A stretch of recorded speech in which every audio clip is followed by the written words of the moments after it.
Японы цаг чахланд эзэн хаан Нарухито эрхэмдээд хатан Масако нор Монгол улсад ажиллаа. За энэ түүхэн ажлын ач холбогдол болон хоёр улсын худалдаа хөрөнгө оруулалтын боломжийг хүнзэн зочдын байр суурийг хөргөх тусгай хөтөлбөр эхэлж байна. Японы 126 дахь эзэн хаан Нарухито хатан Масако нарын хамт Монгол улсад анхудаа төрийн ажил хийлээ. Монгол-Япон улсын харилцаа 2022 оноос хойш хүн төвтэй хөгжил цэцэглэлийн төлөв тусгай стратегийн түншлэлд хүрээд байна. 2025 он гарснаас хойш төгрөгийн ханш йений эсрэг 12.1% суларлаа. Монгол улсын гадаад валютын албан нөөц буурч төсвийн орлого тасарч эхэлсэндээ зэрэгцсэн Японы төв банк бодлогын хүүхний мэдүүлсэн нь ханшийн өөрчлөлтөд гол нь нөлөөлсөн байна.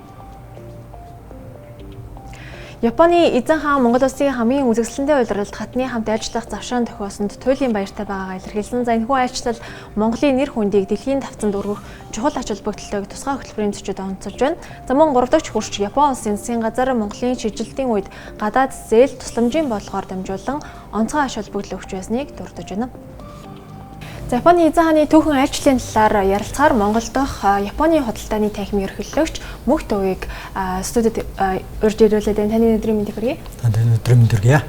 За бидний урилгыг хүлээсэн их маш их баярлалаа. За мэдээж хэрэг айлчлалын хувьд бол түүхэн айлчлал гэдгээр бол нэлээдгүй онцлог байгаа. Тэгэхээр ер нь хоёр орны одоо харилцаа чанарын цоо шин одоо шат руу шилжиж байна гэж бас салбарын бол үзэж байна. Таны хувьд бас яг айлчлалыг дүгнэлт хэлвэл ямар байдлаараас илэрхийлэх вэ? За тэгэлгүй яах вэ? За өөрийн өдрүүдэд бол Японы эзэн хаан эрхэмсэгдээд хатантайгаа Монгол улсад айлчилж байна. Айлчлал бол одоо Японы эзэн хаан 7 хоногийн хугацаатай Монгол улсад өөрийн одоо төрийн 3 дахь айлчлалаа хийж байгаагаараа онцлогтой байна. Одоогоос 7 жилийн өмнө бол эзэн хааны одоо ширээндээ хаан ширээндээ заларч байсан бол ингээд төрийнхөө 3 дахь удаагийн айлчлалаараа Монгол улсыг сонгож ингэж айлчилж байна. Тэгээд энэ айлчлалын хугацаа бол 7 хоног байгаа нь бол одоо Монгол улсад хэр зэрэг ач холбогдол өгж айлчилж байгаагийн бас нэг илрэл баг. Ер нь л яг эзэн бас урт хугацаагаар айлчилд юм байлаа. За мэдээж нөгөө бас аажуу тайвуу тэгээд тухайн улсад одоо хэр зэрэг хүндэтгэлтэй хандж байгаагийн илэрхийлэл нь бол энэ хугацаагаар илрэлдэг юм байна. Монгол улсын ерөнхийлөгч 2022 онд Япон улсад айлчлахдаа Монгол-Японы харилцааг шинэ түвшинд гаргаж ирсэн. Тэр нь бол хөгжил цэцэглэлтийн төлөөх тусгай стратеги гэдэг. Энэ бол одоо зөвхөн стратегийн партнершип харилцаанаас нэг шат агсан ийм харилцаа байсан бол өнөөдөр бол одоо эзэн хаан Монгол улсад айлчилснаар энэ харилцаа илүү өндөр түвшинд хүрнэ гэж үзэж байгаа. Мэдээж одоо Монгол улсын талаас бол ерөнхийлөгч хэлж байгаагаар Монгол улс энэ арчлал тий энэ Азийн Зүүн Азийн юунд арчлалыг хөгжүүлж байгаа энэ орны хувьд Япон улс гэдэг 3 дахь хөршийн энэ одоо эзэн хаан одоо дэлхий дээрх хамгийн өндөр түвшний эзэн хаан гэж яригддаг. Энэ эзэн хаадын нэг Монгол улсад урт хугацаагаар айлчилж байгаа нь Монгол улсын одоо гадаад нэр хүндэд бол маш эргээр туснаа гэсэн ийм хүлээлтд бол бас байгаа. За өнөөс гаднаас эдийн засгийн талаас нь аваад үзэх юм бол Японы хөнгөлтэй зээлээр томоохон төслүүд бол хэрэгжиж байгаа. Тэгэхээр ер нь цаашдаа бас гол төслүүд аль салбарт төвлөрөхөөр байна. Цаашдаа бас Японы хөрөнгө оруулалт өргөжих юм бас хүлээлттэй байна. За мэдээж энэ арчлалын 35 жилийн хугацаанд бол Монгол улсад хамгийн их одоо эдийн засгийн тусалцаа хамтын ажиллагааг одоо өгчөөсөн орн бол Япон улс байдаг. Тэгээ энэ үйл ажиллагаа бол хойшид ч гэсэн Япон-Монголын харилцаан дээр үйл явна. Бид нар өнөөдрийг хүртэл өвдөө буюу одоо эдийн засгийн бусалдгүй тусламж бол олон байсан бол Монгол улс тодорхой хэмжээнд эдийн засгийн хөгжлийн түвшинг хангасан гэж үзээд дандаа хөнгөлөлтэй зээл тусламж болсон байгаа. Мэдээж Японы хамгийн том тусалцаанууд бол өнөөдөр хүртэл боловсролын салбарт бид нар бас байсан. Одоо 50 гаруй сургууль тийм ээ. Хоёрдугаарт одоо дэд үтсийн чиглэлүүдээр байсан. За хоошиж гэсэн дэд үтсийн чиглэлүүд бол нэлээд бас яригдж байна. За бидэд бүхэн бол одоо харилцан ашигтай хамтын ажиллагаа гэдэг утгаараа бол улуурхаан чиглэлд бол Япон улстай хамтын ажиллагаа илүү өргөжүүлэх юм шаардлагууд бол байгаа. Нөгөө талаар одоо малай аж ахуйн чиглэлд, үдэ аж ахуйн чиглэлд бас Монгол улсын хувьд Япон улсын технологи одоо хөрөнгө оруулалттай хамтран ажиллах ийм боломжууд бол байгаа гэж хардаг. Яг одоогоор бол худалдааны эргэлт бол харьцангуй одоо тэнцвэртэй бос байгаа. 730 сая долларын эргэлттэй байгаа. Гэтэл одоо Монгол улсаас гарч байгаа экспортын хэмжээ бол маш бага уу одоо 20 гаруй сая доллар байгаа. Тэгэхээр бид нар одоо 2016 оноос хойш хэрэгжиж байгаа эдийн засгийн түншлэлийн гэрээгээ одоо хэрхэн үр дүнтэй зөв ашиглах вэ гэдэг бол монголчууд бидний өөрсдөө шалтгааллах мэдээж зүйл байгаа. Үүн дээр бас энэ чиглэлд нь Японы улстай хамтран ажиллах юм боломжуудыг эрэлхийлэх нь чухлаа гэж үзэж байна. За сүүлийн том мэдээлэлс харах юм бол дотоодод 50 гаруй одоо Японы компаниуд үйл ажиллагаагаа явуулж байна гэсэн. Тэгэхээр ер нь цаашдаа бас сая та дурдсан эрчимцэн хөдөө аж ахуйн салбарт одоо бас өргөжих боломжууд байна гэсэн. Тэгэхээр Японы талаас ч гэсэндээ энэ салбарт хөрөнгө оруулах бас боломж их байна гэдгийг бас мэдэгдээд явж байгаа. Тэгэхээр ер нь цаашдаа бас энэ эрчимцэн хөдөө аж ахуйн салбарт үйл ажиллагаагаа тэлэх бас ямар боломжууд байна? Аль салбарт бас үйл ажиллагааг тэлэх боломж байгаа? За мэдээж одоо хөдөө аж ахуй гэдэг утгаараа бол Японы улс бол мэдээж нөгөө өөрсдийнхөө дотоодын хэрэгцээг хангах одоо аюулгүй найдвартай хүнс бэлтгэх ийм л орчныг мэдээж одоо гадаад улсууд бол эрэлхийлнэ. Тэгээ тэр чиглэлээр одоо бизнесийн байгууллагууд бол одоо Монгол улсыг сонирхох ийм боломжууд бол нээлттэй байгаа гэсэн үг. Мэдээж Японы хөрөнгө оруулалт гэдэг юм одоо хамтын ажиллагаатай гэдэг утгаар жишээ нь ийм бизнесүүд бол эдийн Монголд модель бизнесүүд бол гараад эхэлсэн байгаа. Монголд будаад харилцан явж хүртэл байгаа шүү дээ. Тэгэхээр энэ чиглэлийн боломжуудыг гурвалжин будаа болон цагаан будаа гэх мэтэр энэ боломжуудыг илүү өргөжүүлэх юм одоо боломж нээлттэй болж байгаа нь бол энэ удаагийн ажилтнууд ер нь хойштын бас нэлээд эдийн засгийн талаас бизнес хөрөнгө оруулалт талаас хүлээлтүүд болох байхаа. Олон улсын компаниуд дотоодод орж ирээд одоо үйл ажиллагаа явуулахад хамгийн их тулгамддаг асуудал бол мэдээж хэрэг одоо хөрөнгө оруулалтын орчин байдаг. Тэгэхээр ер нь цаашдаа олон улс Япон гэлтгүй олон улсын компаниуд энд үйл ажиллагаа явуулахад ямар гол одоо сорилтууд байна вэ? За мэдээж одоо Монгол улс бол одоо улс төрийн доктортой байдал гэдэг бол тухайн одоо гадны улсуудын хөрөнгө оруулалтын гол одоо тавьж байгаа шаардлага байдаг. Тэгээ өчигдөр бол одоо эдийн засгийн форум дээр бид нар бол гадаадын одоо бизнес эрхлэгчтэй найрсаг, найдвартай харилцааг санал болгоно гэж ерхий сайд хэлж байна лээ. Тэгэхээр энэ өөрөө гадаад улсуудад эрэг мэдээлэл болж очоосоо гэж хүсэж байгаа. Тэгэхээр амаараа хэлэх нэг өөр, тэрийг гүйцэтгэл хийх нэг өөр. Тэгэхээр бид нар бол яг доктортой байгаагаа хөрөнгө оруулалтын хууль одоо яг хэлцэгдэж байгаа. Хөрөнгө оруулалтын хуулиа маш одоо тэр шаардлагуудыг хангасан байдлаар гадаадын шууд хөрөнгө оруулалтын тухай хууль гэдэг одоо яг боловсруулагдаа явж байгаа. Тэр намрын жууланаар ч юм орлоо гэж бодоход тэр хууль дээр бол одоо энэ гадаадын хөрөнгө оруулалт хийж байгаа гадаадын бизнес эрхлэгчид доктортой байдлыг санал болгох чадах юм бол одоо энэ хуулийн өрөөнд бол доктортой байдал бий болох байхаа гэж. За өнөөдөр бидний ярилцлагыг хүлээн авч хэлсэн танд маш баярлалаа. Монгол-Япон хоёр улсын худалдааны эргэлтийн 80 гаруй хувийг Японы импорт эзэлж байгаа Галийн ерхий газрын мэдээлэлээс харж болохоор за бид энэ талаар болон за Японы бас хөрөнгө оруулалтын талаарх мэдээллүүдийг эсвгээс авахд бэлэн болсон байна. Энэ өдрийн мэндийг хүргэе эсвэ. Тэгэхээр ямар бас гол бүтээгдэхүүний импорт болон экспорт та хамгаалж байгаа энэ талаархаас гол мэдээллийг өгөхгүй юу? Өдрийн мэнд за тэгэхээр хоёр улс 2016 онд эдийн засгийн түншлэлийн хэлэлцээр байгуулсан.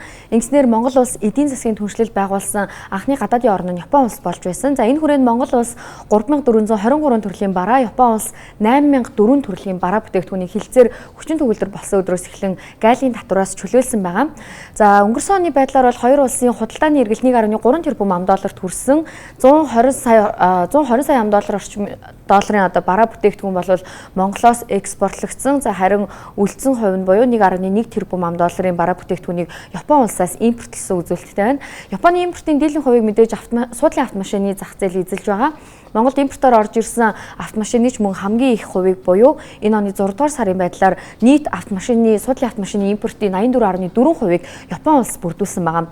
За харин суудлын автомашинаас гадна зам эндүүдэгч, бульдозер зэрэг тээврийн хэрэгсэл мөн л их хэмжээнд импортлогдсон үзүүлэлттэй байна. Үүнээс гадна хөнгөн ба ачааны тэрэгний сэлбэг эданг нийт Японы импортын дийлэнх хувийг эзэлж байна. За тэгвэл Монголын талаас экспортлсон бараа бүтээгдэхүүнийг харах юм бол экспортын 4/1-ийг нь малын дайвар бүтээгдэхүүн бүрдүүлсэн байгаа. Үүнээс гадна зис утас, хөнгөн цагаан болон бусад эдлэл нийт экспортын 19 орчим хувийг бүрдүүлж байна. За харин хоёр улсад оршин суугаа иргэдийн мэдээлэлээс харах юм бол тус улсад өнгөрсөн оны эхний хагас жилийн байдлаар Монгол улсын 20,416 иргэн аль бие усаар оршин сууж байсан. За энэ тогтмол өсөн нэмэгдсэн бөгөөд 2004 онд 3,456 иргэн оршин сууж байсан статистик мэдээлэл байгаа. За харин өнгөрсөн оны байдлаар бол Монгол улсад нийт 24,000 гаруй Японы жуулчин одоо аяллаар ирсэн байгаа. Үндэсний статистикийн хороо мэдээлсэн. Энэ нь бол нийт ирсэн жуулчдын 3.4% эзэлж байгаа. Тэгэхээр хоёр улсын хооронд хэрэгжсэн бас томоохон төслүүдийн нэг нь ялцчгүй хөшгийн хүндийн нисэх онгоцны буулын төсөл байгаа. Тэгэхээр үүнээс гаднаас ямар томоохон төслүүд хэрэгжих бас хүлээлттэй байна вэ? За тэгэхээр Японоос Монголд олгосон нийт зээл тусламжийн хэмжээ аль хэдийн 358.5 тэрбум йенийг давсан байгааг тусалсан элчин сайдын яамнаас олж мэдээлсэн. Хөшөө хөндийн нис хонгоцны буудлыг байрахад Японы засгийн газар 40 жилийн хугацаатай 65.6 тэрбум йен буюу ойролцоогоор 600 сая ам доллар орчмын зээл олгосныг JICA-гийн тайланд дурдсан байгаа. За энэ хонгоцны буудлын өргөтгөлийн ажлагч бас Японы улсын санхүүжилтээр хийхээр төлөвлөж байгаа. За үүнээс гадна замын өвд Улаанбаатар төмөр замын бүсийн сайжруулалтын ажлыг бол тусалсан дэмжлэгтэйгээр явуулсан. За мөн мөрөнгийн 10 мегаваттын нарны цахилгаан станцыг байгуулах төслийг бол Японы талаас 23 сая ам долларын санхүүжилтийн тодорхой хувийг нь олгосон байгааг онцолж болохоор байгаамаа. Баярлалаа. Тэгвэл сайжралын үеэр хоёр улс тусгай стратегийн түншлэлийн 10 жилийн замын зураглал болсон үйл ажиллагааны хөтөлбөрийн хэрэгжилтэд сэтгэл хангалуун байгаагаар илэрхийлж хүн төвтэй харилцаа хамтын ажиллагаа бүхий л одоо чиглэлээр бол үргэлжлүүлэх чухал ач холбогдолтой гэдэг бол санал нэгдсэн байна. За Японы талаас Монгол хөрөнгө оруулалт хийх боломжтой салбарын талаарх зочны байр суурийг хөтөлбөрийн дараагийн хэсэгт хүргэх болно.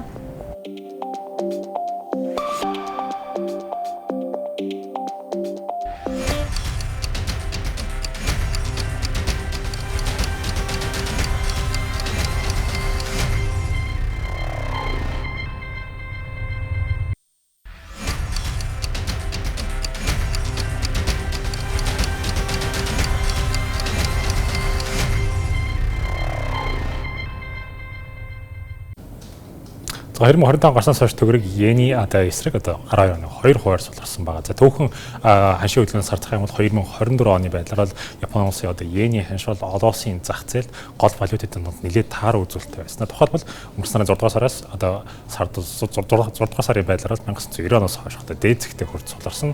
За мөн тухайн үед бол төгрөгийн ханш йений эсрэг 2016 оноос хойш доод зэгтээ хүрч суларсан үзүүлэлттэй явж байсан. За харин он гарснаас хойш бол энэ дүр зураг өөрчлөлтөж за Монгол улсын гадаад валютын нөөц албан нөөцөд буурч төсвийн орлого тасарч ихснээр төгрөгийн зарах хандлага бол зах зээлд өссөн байна.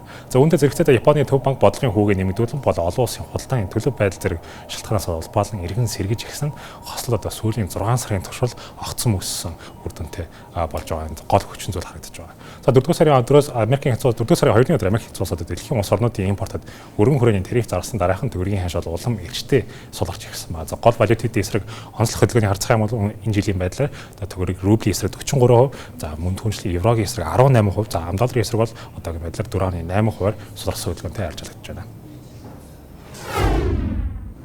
Эрчимсэн хүнтэй аж ахуйн салбарт Японы талаас хөрөнгө оруулалт хийх сонирхол өндөр байдаг учраас энэ чиглэлд хамтын ажиллагаагаа өргөжүүлэх бүрэн боломжтой талаар Хүмүүлийн ухааны их сургуулийн олон улсын харилцаа нэгэн судлалын сургуулийн захирал профессор Уланбаяр онцолж байгаа. За Японы эзэн хааны ажил хоёр улсын түншлэлийн талаарх түүний байр суурийг энэ хэсэгт хүргэж байна. За Японы одоо буцалтгүй хөнгөлөлтөө зээлээр одоо шинэ нис хонгоцны буудал барьсан ч гэдэг юм уу том одоо төслүүдээр бол хамтарч байна. Тэгэхээр эдийн засгийн хувьд цаашдаа ямар боломж байна гэж харж байна. Ялангуяа одоо гадны улс орны одоо хөрөнгө оруулагчид бол Монголын одоо уул уурхайн салбарт нэлээд юм одоо сонирхолтой байдаг. Тэгэхээр Японы хувьд бас одоо энэ чиглэлд бас сонирхол байгаад хамтарсан одоо судалгааны төвч гэдэг юм уу иймэрхүү зүйлүүдийг байгуулсан гэдэг шүү дээ. За тэгэхээр 2015 онд бол Монгол улс Япон нийт засгийн газрын хооронд бол эдийн засгийн түншлэлийн ерөнхий хэлэлцээр гэж байгуулсан. За энэ хэлэлцээрийн агуулга бол үндсэндээ одоо дэлхийн худалдааны байгууллагын хүрээнд бол чөлөөт худалдааны хэлэлцээр ийм агуулгатай. Монгол улсаас ер нь гадаад орнуудтай анх удаа ийм чөлөөт худалдааны одоо ийм хэлэлцээр бол үндсэндээ Япон улстай байгуулсан. За энэ нэрийг нь бол одоо бид нар эдийн засгийн түншлэлийн ерөнхий хэлэлцээр гэж байна. Тэгэхээр ер нь бол хоёр орны хамтын ажиллагаа бол маш өргөн хүрээнд хамтарч байна. Тэгэхээр миний харж байгаагаар бол Монгол Японы хамтын ажиллагаа гадаадын хөрөнгө оруулалт гэхээсээ илүү Японы зүгээс одоо хөрөнгө оруулалт гэхээсээ илүүтэй Японы засгийн газраас Монгол руу бол хөгжлийн албан ёсны буцалт гүйцэлсэмж урт хугацааны нэг хөнгөлөлтөө зээлийн системүүд нь бол хөрөнгө оруулалтаас бяри илүү вэ гэж хардаг. Ягаад хөрөнгө оруулалтууд хөгжлийн зээлээс хөгжлийн албан ёсны тусламжаас харьцангуй бага байна уу гэхээр Япон бол үндсэндээ бол дэлхийн нийтийн хэмжээнд бол хөрөнгө оруулалт явагдаж байдаг. Асар том зах зээлд ордог. Тэр Монгол улсын зах зээл бол өөрөө харьцангуй жижиг. Уул уурхайн салбар бол яг бидний гадаадын хөрөнгө оруулалтыг одоо татах гол ийм салбар. Гэхдээ бол энэ дээр бол бас Япон бол яг одоо уул уурхайн чиглэлээр бол томоохон хөрөнгө оруулалт бол өнөөдөр хүртэл бол одоо хийгдэг байна гэж ингэж хэлж болно. Ер нь цаашдаа тэгэхээр одоо бусад салбарт хамтран ажиллах боломж байна гэж та харж байна уу? Сая таны хэлж байгаа бол мэдээж нэг уул уурхай салбарт бол төдийлөн том хөрөнгө оруулалт байхгүй байна гэж байна. Гэхдээ Япончуудын хувьд бол нэг хөрөнгө оруулалт хийхдээ маш удаан хугацаанд одоо нэг зах зээлээ судалдаг ийм онцлогтой хөрөнгө оруулагчтай гэж ярьдаг шүү дээ. Тэгэхээр Монгол улсын хувьд ер нь одоо энэ хөгжлийн гэхээс илүү бусад одоо хувийн хөгжлийн хөрөнгө оруулалт чиглэлээр хамтрах ямар боломж байна? За тэгэхээр яг хуу хөрөнгө оруулалтаас гадна би бас нэг зүйлийг хэлэхэд бол энэ хамтын ажиллагаа бол хүний нөөц бэлтгэх хэвдэл бол маш чухал. За бид нар бол Японд бол ялангуяа технологийн салбарын инженер техникийн мэргэжлүүдийг Японд бэлтгэх хэвдэл бол маш чухал байна. Энэ одоо бодол бол хэвээр явж байгаа. Энэ бол 22 оны нөгөө хөгжил цэцгэлийн төлөөх тусгай стратегийн түншлэл хүн төвтэй хөгжил гэж хүн солилцооны асуудал бол маш тодорхойтой байсан. За нөгөөх нь бол юу байна вэ гэхээр энэ чиглэлээр бол нөгөө Японы одоо технологийн дээд сургууль гэдэг Монгол Японы хамтарсан сургууль байж байгаа. Бас жижиг төслүүд бол маш олон байгаа. Бидний одоо хамгийн сайн мэддэг бол бараг одоо 35 жил үргэлжилж байгаа өвсний үндэс хөтөлбөр гэж байгаа. За энэ бол Японы засгийн газрын буцалтгуулсан журуунд ялангуяа манай одоо ерөнхий боловсролын салбарын энэ сургуулиудын өргөтгөлд бол энэ бол хамгийн чухал байсан. Бид бол үндсэндээ одоо бараг 3-4 ээлжээр одоо сурж исэн. Энэ өргөтгөл бол энийг шийдвэрлэхэд маш чухал байсан.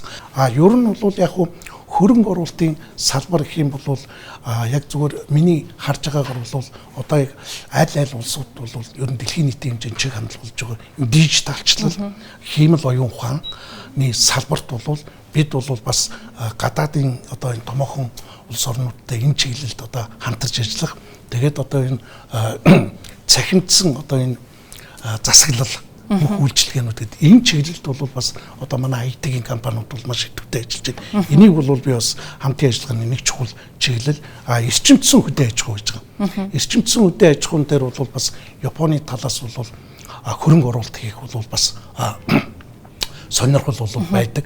Тийм учраас бол Монгол улс бол өргөн удам нутагтай. Тэгэхээр энэ чиглэл бол бас хамтын ажиллагааны нэг чухал салбар. Яг уу сая бол ингээд хамтын ажиллагааны нэг чухал чиглэлүүд гарч ирж байгаа нь юу вэ гэхээр Монгол, Япон, Монгол, Солонгос, Монгол, Америкийн хооронд бол юу вэ гэхээр одоо энэ газрын ховор элементийн салбарын хамтын ажиллагаа бол ойрын ирээдүйд чиглэлтэй. Ер нь манад бол энэ талын одоо мэрэгжлийн боловсрол ч байхгүй байна. Одоо ашиглалт чиглэлгүй байна. Дээр нь бол энэ 6 орд газар байж байгаа. Энэ орд газрын одоо нөгөө ашиглалтын болоод хайгуулын лицензүүд нь бас эргэцэн хувьд бол бас яг ингээд зөвшөөрсөн зүйлүүд бол байхгүй. Тэгэхээр энэ асуудлынхаа хувьд бол бид нэр хөнгөлөх юм бол гадаадын хөрөнгө оруулалтууд энэ чиглэлд бол бас орох юм боломж байна гэж ингэж л харж байгаа юм л да. Тэгэхээр Монгол улсын хувьд бас Япон улсыг бол 3 дахь хөрш гэдгийг бол аль биесээр олон улсад бол маш нээлттэйгээр ил тодор бол зарласан. Тэгээд энэ чиглэлээрээ ч бас одоо 2022 оны хамтарсан одоо тунхаглалтээр те мэдээлэлээр бол одоо бас дахин одоо баттгаж мэдгдсэн байдаг. Тэгэхээр ерөн зүгээр олон улсын тавцанд Монгол улсын байр суурийг бэхжүүлэхэд Япон улсын энэ одоо хамтын ажиллагаа харилцаа, дипломат харилцаа хэр чухал хувь нэмэртэй. За бас одоо дутуу байгаа орон зай юу байна гэж та харж байна. За тэгэхээр Монгол улс бол зүүн хойд Аз, Төв Азийн бус нутгууд ганц ч одоо улс оронтой газар нутгийн маргаангүй одоогоор цорын ганц улс байж байгаа. За энэ бол Монгол улсын үндэсний аюулгүй байдал маш чухал ололт. Тэгээ бид хоёр хөрштөөгөө иж бүрэн стратегийн түншил тогтоосон.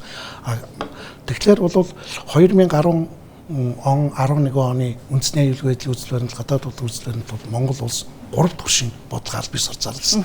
Тэгээ энэ 3 дахь хөршийн бодлого гэдэг маань юу вэ гэхээр өндөр хөгжилтөө ардчилсан бүлэг орнуудтай бүх салбар түншлийн харилцааг тогтооно гэж. Тэгэхээр бид нар бол Японтой нөгөө 10 онд стратегийн түншлэл 22 онд хөгжил цэцгэлийн төлөөх тусгай стратегийн түншлэл гэдэг маань бид бол энэ гадаад орон зай олон улсын хоёр хөрштэй 3 дахь хөршийн бодлогын яг энэ одоо тэмцвэрийг барьж байна гэсэн. Тэгэхээр энэ бол өөрөө чухал ач холбогдолтой. Дээр нь бол Монгол улс идэвхтэй гадаад бодлого явуулж байна гэдэг маань бол бид нар бол энэ Японтой хамтын ажиллагаагаа хөгжүүлж байгаа гэдэг бол манай олон улсын нэр хүндэд бол маш чухал. Ер нь бол Япон бол тусгай стратегийн түншлэл гэдэг ийм түншлийг бол ер нь бараг одоо гарын 5 хуруунд багтахаар ийм л улсуудтай байгуулсан. Одоо Инпег улс, Австрал ч гэдэг юм те. Тэгэхээр энэ бол өөрөөр хэлбэл одоо нэг чухал хүчин зүйл нь. Хоёрдугаарт бол хоёр улс бол адил одоо үнэт зүйлийг одоо эрхэмлдэг гэж. Энэ нь бол юу вэ гэхээр ардчлал, хүний эрх хэрэгчлөө, чөлөө зах зээлийн эдийн засаг гэдэг. Энэ бол одоо гол үнэт зүйл юм а гэж. Тэгээ энүүн дээр тулгуурлаж бол хоёр талын хамтын ажиллагаа хөгжиж байгаа юм. За олон улсын тавцанд бол үндсэндээ хоёр улс бол яг хамтарсан мэдээлэл тэмдэгснээр нэгдсэн үндэсний байгууллагын дүрмд суурилсан олон улсын эрх зүйн нийтээр хүлээн зөвшөөрсөн зарчим хэм хэмжээг удирдал болгосон одоогийн энэ олон улсын дэг журмыг бол сэргээх улс орнуудын нутаг дэвсгэрийн бүрэн бүтэн байдал тусгаар тогтлын хүндлэг энэ зарчмыгаа бол хоёр тал бол нотолж байна гэж ингэж тэмдэглэж байгаа юм л да. Тэгэхээр энэ бол олон улсын хүрээнд ч одоо Монгол улсын олон улсын байр суурийг хөгжүүлэхэд за энэ удаагийн одоо цог жавхланд эзэн хаан Марав хийдэг ажил бол маш чухал одоо хувь нэмэр оруулна гэдэгт бол би одоо огт эргэлзэхгүй байна. Японы эзэн хааны ажлал Монгол улсад том боломжийг нээх болно гэж TDB лизингийн гүйцэтгэх захирал Хоори манай телевиз ярилцлах үеэрээ онцлсон. За түүнтэй хоёр улсын харилцааны талаар ярилцсаныг тусгай хөтөлбөрийн дараагийн хэсэгт хүргэх болно.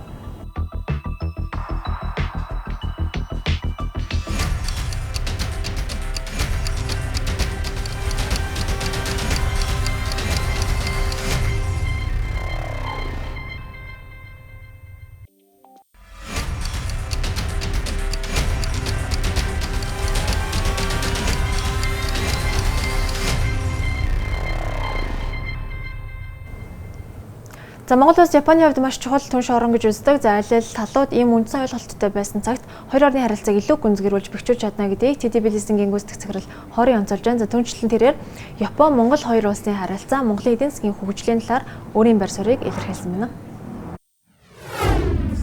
Энэ айлчлал Монгол улсад асар том боломжийг бий болгоно гэж харж байна. Японы эзэн хаан бидний хувьд асар том бэлгэлийн шинж чанартай. Үүнээс гадна Япончууд Монгол улсын талаар илүү сонирхдаг болно гэж найдаж байгаа.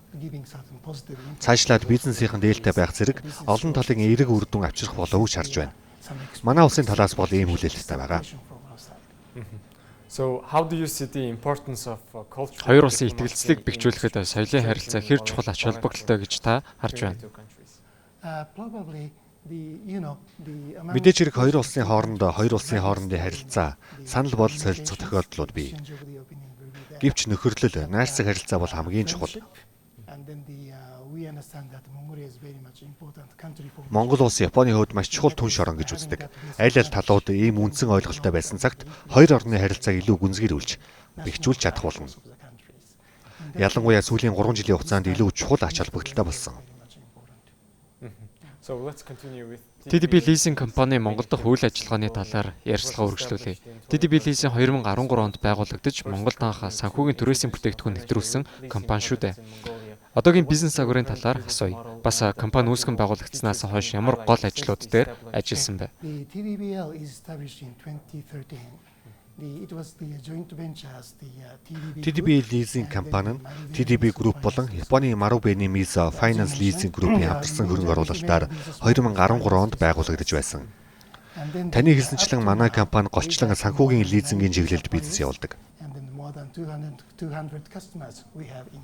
Одоогоор бид Монголд 90 гаруй нийлүүлэгч, 200 гаруй харилцагчтай ажиллаж байгаа. Өнөө хүртэл бид 240 сая $200 дүнбүхий хөрөнгийн санхүүжилтийг хийгээд байна. Одоогоор 6600 санхүүгийн түрээсийн үйлчилгээг идэвхтэй удирдах байна. Монгол улсын зах зээл хөгжиж байгаа гэдэг утгаараа бизнес эрхлэгчдийн хувьд санхүүгийн үйлчилгээ маш чухал.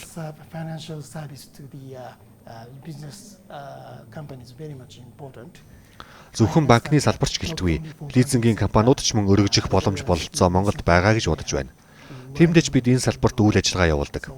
Мөн Монголын эдийн засгийн өсөлт болон хөгжилд хувь нэмрээ оруулж байгаа эдгтээ итгэлтэй байдаг. Let's just continue with Mongolia and Japan's trade relationship. How do you see the both countries trade? Монгол-Японы худалдааны харилцааны талаар асуумаар байна. Хоёр улсын худалдааны динамик орой ирээдүйд ямар байх вэ? Цаашдаа хамтран ажиллах ямар шинэ боломжууд харагдаж байна? Well, speaking for the relationships with both of the country, in terms of the trade relationships, Japan has number 3 position. Худалдааны хувьд Япон улс Монгол улсын 3 дахь хөрш. Ялангуяа Монголын автомашины импортод Япон улс томоохон байр суурь эзэлж байгаа. Импортын бизнес гэдэг хүмүүсийн өдөр тутмын амьдралтай маш их холбоотой гэдгийг ойлгож байна. Хөрөнгө оруулалтын үйл ажиллагааны хувьд Япон улс компани тоогоор 3 дугаарт бичигдэж байна. Japan is ranking as the number 3 in terms of the number of the company. Unfortunately, in terms of the value, Japan rank is not so big. This is because of the massive investment activity for mining-related industry. Харамсалтай нь хөрөнгө оруулалтын үнэлгээний хувьд Японы байр суурь тийм ч өндөр биш. Учир нь уул уурхайн салбарт чиглэсэн их хэмжээний хөрөнгө оруулалт цөөн тооны тодорхой улсад төвлөрдөг. Харин Японы хөрөнгө оруулалт ерөнхий эдийн засаг болон хүмүүсийн амьдралд илүү төвлөрдөг. Одоогийн байдлаар худалдаа болон аялал жуулчтай холбоотой хөрөнгө оруулалт хамгаалж байна. Харин сүүлийн үед мэдээллийн технологи болон рестораны салбарт хөрөнгө оруулалт тэлж эхэлж байна. Тиймээс Японы хөрөнгө оруулалт таны амьдралд илүү ойр байгаасаа гэж найдаж байна. Хэрвээ тэгвэл Япон улсын оролцоо монголчуудын дунд улам нэмэгдэх болно. Цаашдаа энэ байдал үргэлжлүүлээсэй гэж хүсэж байна. So I hope that you recognize that Mongolia is doing many reforms in terms of Монгол улс эрчим хүчний аюулгүй байдлаа хангах, эдийн засгийн уул уурхайн салбараас солонгоруулах чиглэлд олон реформын ажлууд хийж байгаа. Mining is a big part of Mongolia's economy. They're trying to diversify their economy into the Уул уурхайн салбар Монгол улсын эдийн засгийн томоохон хэсгийг эзэлдэг боловч эрчим хүчний салбарт илүү төвлөрч эдийн засгаа төрөлжүүлэхийг зорж байна. Тэгвэл Монгол Японы эдийн засаг хөрөнгө оруулалтын харилцаа цаашид хэрхэн үргэлжлэх вэ? Миний бодлоор энэ бүгдийн гол түлхүүр нь монголчуудын амьдралын чанар байх болов. Экспортын салбараас их хэмжээний орлого олж байгаа нь Монголын эдийн засаг болон ард иргэдэд маш том боломж авчирч байна. Монголчууд ийм өндөр амьдралын чанартай байхад бид тусалж чадна гэж бодож байна. Жишээлбэл хүнсний тухайд хүмүүс шинэ эрүүл хоол хүнс хэрэглэхийг илүүд үздэг болсон. Ийм үед хөрөгчтэй агуулах, хөргөлттэй тээвэр зэрэг үйлчилгээ Монголд зайлшгүй хэрэг болно. Япон болон зарим улсад хэдийнэ хөгжсөн бизнес загвар. Хэрвээ Монголын талаас ийм төрлийн бизнесийн боломжийг сонирхож байвал бид дэмжигтэй таатай байх болно. Амьдралын чанар бол монголчуудын хувьд хамгийн чухал зүйл. Бид туслахыг хүсэж байна. Япон улс энэ чиглэлд олон боломж туршлагатай. I understand that the high quality life will be a key word in this country. So we'd like to help and then Japan may help. Иймэрхүү хамтын ажиллагаагаар Монголын эдийн засагт өндөр өсөлт бий болгож чадна гэдэгт бид итгэж байна. Засгийн газрын урт хугацаат бондын 90 үе дуусаж байна. За Америк нэгдсэн улсаас эхлэн Япон зэрэг улсуудын засгийн газрууд бондын хөрөнгө оруулагчдыг одоо бонд худалдаа авахд нь татахын тулд илүү өндөр өгөөж санал болгох шаардлагатай болж байна. За ийм учраас олон улсууд урт хугацаат үрийг зархаас зайлсхийж богино хугацаатай зээл авахд илүү төвлөрч байна. Бонд бол жаахан уйдгартай. Гэхдээ нэг талаараа энэ нь сайн зүйл. Бондыг ихэвчлэн эрсдэл багатай тогтвортой хөрөнгө оруулалтын хэрэгсэл гэж үздэг. Засгийн газрууд бонд гаргах замаар дэд бүтэц сургууль, эмнэлэг зэрэг төслүүдэд санхүүжүүлдэг. Бондын үн болон өгөөж нь уруу хамааралтай байдаг. Бондын хүн өсгөд үн буурч, өгөөж нь өсвөл үн нь багасдаг. Бондын тусламжтайгаар тухайн улсын засгийн газар мөнгө зээлэхэд хэр өртөгтэй байгааг хэмжих боломжтой. Ийм бонд нь маш чухал ач холбогдолтой зүйл юм. Гэвч сүүлийн үед засгийн газрын өөр ихээр нэмэгдэж байгаагаас үүдээд болгоомжлол үүсэж энэхүү зах зээл тодорхойгүй байдал газар аваад байна. Яг одоо бид худалдааны дайн Дональд Трампын татварыг бууруулах хууль зэрэг сорилтуудтай тулгараад байна. Татварыг бууруулах тухай энэхүү хууль нь засгийн газрын өрийг нэмэгдүүлнэ гэж Конгрессийн төсвийн албанаас тооцоолж байна. Бондын зах зээл ялангуяа Америк нэгдсэн улсын засгийн газрын бонд эрсдэлгүй хөрөнгө оруулалтад тооцогдохоо болоод удаж байна. Засгийн газрын бондын худалдан авалт эрчимдсэн. 30 жил болон түүнээс урт хугацаатай бондууд үүний гол төв нь болоод байсан юм. Монгол-Японы түншлэл хөрөнгө оруулалтын боломжийн талаарх гол мэдээлэл байр суурийг хүргэсэн тусгай хөтөлбөр энэ түрээд өндөрлөж байна. Бидэнтэй хамт байсан үзэгч та бүхэнд баярлалаа. Таны ажилд өндөр амжилт хүсье.